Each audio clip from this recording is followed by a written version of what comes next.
Welcome to the rain-drenched edition of Lenny's Place, brought to you by our friends at Hillendale Stallions.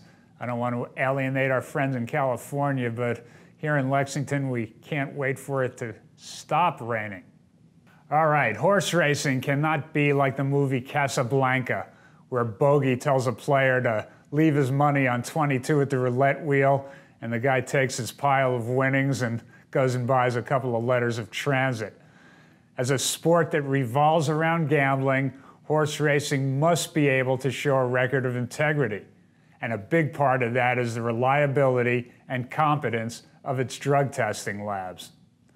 So it's a serious problem when the Indiana Racing Commission accuses Truesdale Laboratories, its testing lab, of missing 7 positives in what Indiana called, quote, an across-the-board failure to find any violation present in any Indiana sample, unquote. Indiana has since fired Truesdale for breach of contract. This particular lab has had problems for decades now. It besmirched the reputations of trainers Laz Barrera and Wayne Lucas in 1989, calling them for cocaine positives in a case that never went to a hearing. At that time, trainer Chris Speckard, whose wife is a regulator in Kentucky today, said, quote, they go to this one laboratory that every veterinarian recommended they not use, but they keep using it. They're making themselves look stupid, unquote. He was probably referring to the CHRB as well as Truesdale. How about this, a quote from attorney Steve Schwartz, who successfully represented trainers Jesse Mendoza and Bob Baffert against morphine positives called by Truesdale in what were clearly cases of contamination, since it found about 20 morphine positives in 1 week. Schwartz said, and I quote, whenever I had a client with a split sample, I urged them to go to Truesdale because they were most likely to miss it, unquote. Now, Truesdale is a racing medication and testing consortium approved lab that conducts testing for Delaware, Maryland, New Jersey, and West Virginia. It is also Exhibit A against the people who boast about how much progress is being made on medication issues in horse racing. And it's also Exhibit A on why we need the U.S. Anti-Doping Agency to get involved so we can finally establish competency and integrity in a sport that desperately needs it. I get plenty of negative chatter every time I point out what a brutal job California Chrome's owners have done managing their horse this year. And forget about the injury that cropped up yesterday. That's a separate issue, and I'm not dealing with that. People often talk about doing what's right for their horse. What does that mean? It means giving the horse every opportunity to perform at its best. It doesn't mean feeding your ego by trying to force a horse into doing something you want it to do. Look at these 4 photos. 2 of them were taken before California Chrome left for Dubai earlier this year, and the other 2 were taken upon his arrival back at Arlington Park last week. Notice the weight loss and the lack of muscle tone in the recent confirmation shot. But even more importantly, look at the difference in the close-up at his eye. From alert in the first photo to absolutely dull coming back to Arlington. Trainer Art Sherman, who is just about finished hiding his contempt for these owners, said the other day, quote, you know, he was pretty good on the dirt last year, unquote. And that's enough said. Joining me now is one of the most colorful gentlemen in the world of horse racing and a favorite of mine, Dr. Kendall Hansen. Dr. Hansen, welcome to Lenny's Place. Hey, good to hear from you, Lenny. Thanks for calling me. Always good to talk with you. Dr. Hansen, of course, campaigned the juvenile champion Hansen a couple of years ago, and of course, like many responsible owners, he has supported his horse at stud. So Kendall, I know that you've got some yearlings on the ground now. How many young Hansons do you have running around?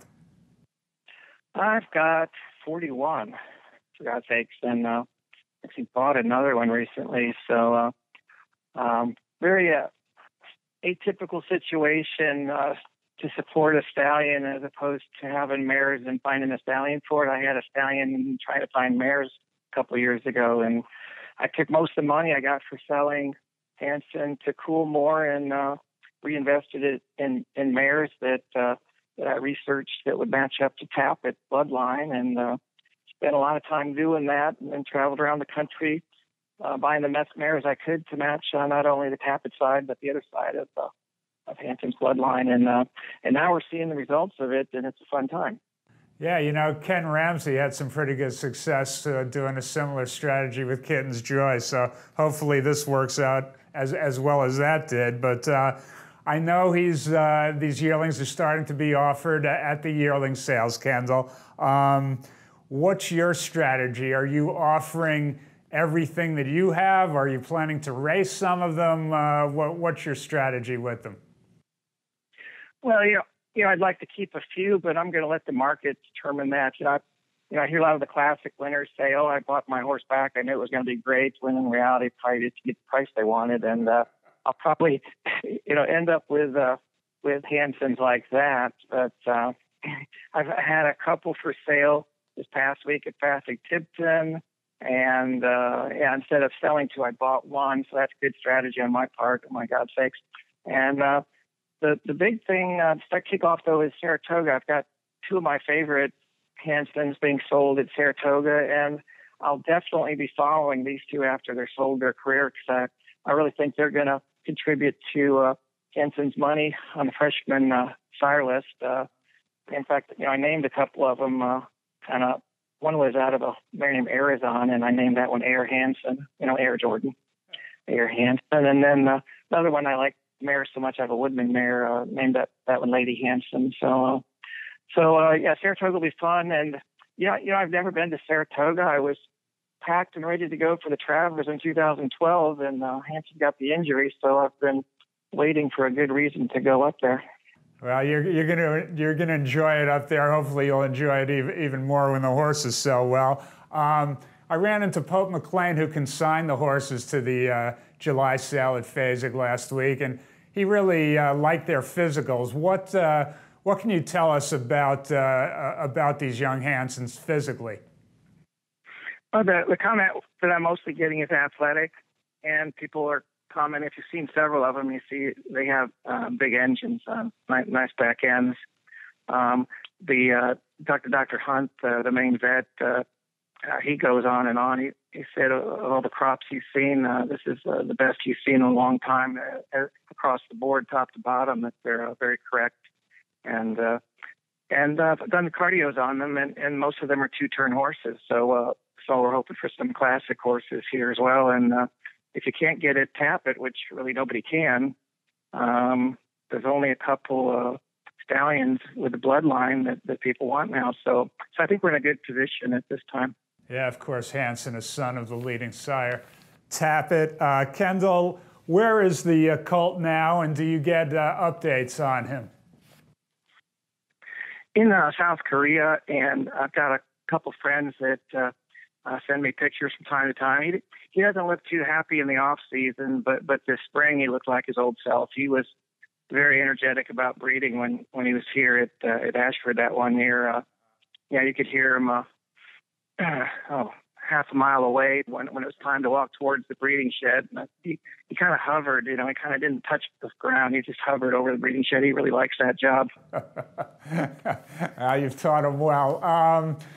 We're a couple of years away from that magical ride. Can you describe, with a few years now to have it sink in, what that ride was like? Taking a horse that was, pretty much from obscurity and getting to the top of the hill and winning a Breeders' Cup. What was that ride like for you, looking back? Well, when I started in the game, I just learned how to handicap at a Ford factory, and it was just a hobby. And then when I actually got up close to thoroughbreds, everything changed. You get that romantic involvement when you really see what thoroughbreds are like, and to be close to them. And I just had a few claimers for about 30 years and had a Stormcat mare, a Surcat mare that was so great and good to me, made me so much money, and she was so phenomenal. I had to breed her and was lucky enough to breed Taffet, pick the right stallion, and I didn't have any expectations. My dream day would have been to have a horse entered in any race on Derby Day.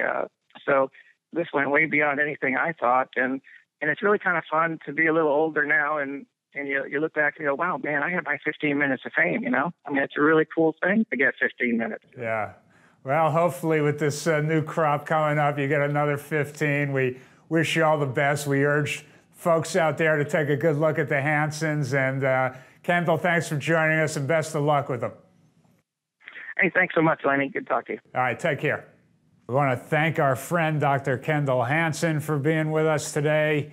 We want to thank our viewers. We want to thank my good friends at Hillendale Stallions. We will be back with you in 2 weeks for the next Lenny's Place. Bye-bye, everybody.